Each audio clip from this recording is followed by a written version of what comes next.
எந்த கோயிலுக்கும் போகவில்லை, யாரையும் பார்க்கவில்லை. மகளை நினைத்து சித்ரா உருக்கம். பாடகி கே.எஸ். சித்ரா அவர்களின் குரலுக்கு மயங்காதவர்களே இருக்க முடியாது.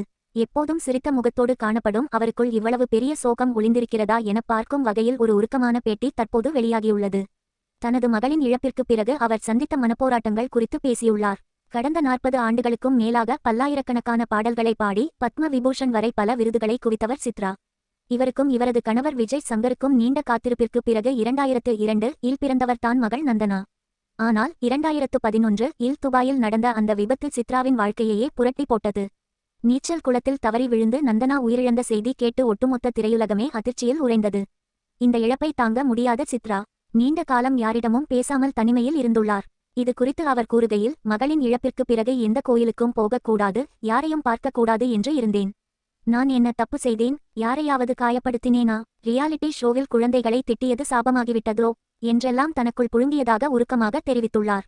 ஒரு பெரிய இடைவெளிக்கு பிறகுதான் நான் மீண்டும் பாட ஆரம்பித்தேன். அதுவும் ராஜா சாரின் நிகழ்ச்சி. என்னால் பாட முடியாது என்று ராஜா சாரிடம் தெரிவித்தேன். ஆனால் நீ வரவில்லை என்றால் நான் இந்த நிகழ்ச்சியையே ரத்து செய்துவிடுவேன் என்று அவர் சொன்னார்.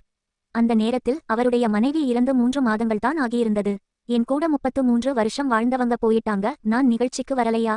நீ அப்படி நினைக்க கூடாது, கண்டிப்பா வரணும் என்றெல்லாம் சொல்லி என்னை வரவழைத்தார். நமக்கு என்ன எழுதியிருக்கிறதோ அது நடந்தே தீரும். எந்த கடவுளை வேண்டினாலும் சோதனைகள் வரும். அதை தாங்கிக் கொள்ளும் சக்தியைத்தான் கடவுள் கொடுக்கிறார். அது யாரோ ஒருவரின் மெசேஜ் மூலமாகவோ அல்லது வேறு வழியாகவோ நமக்கு கிடைக்கும். சில நேரம் கோயிலுக்கு போக வேண்டும் என்ற எண்ணமே எனக்கு இல்லை. எந்த கோயிலுக்கும் போக வேண்டாம், யாரையும் பார்க்க வேண்டாம் என்று இருந்தேன். அந்த நேரத்தில் திருச்சூரில் ஒரு நிகழ்ச்சி நடந்தது.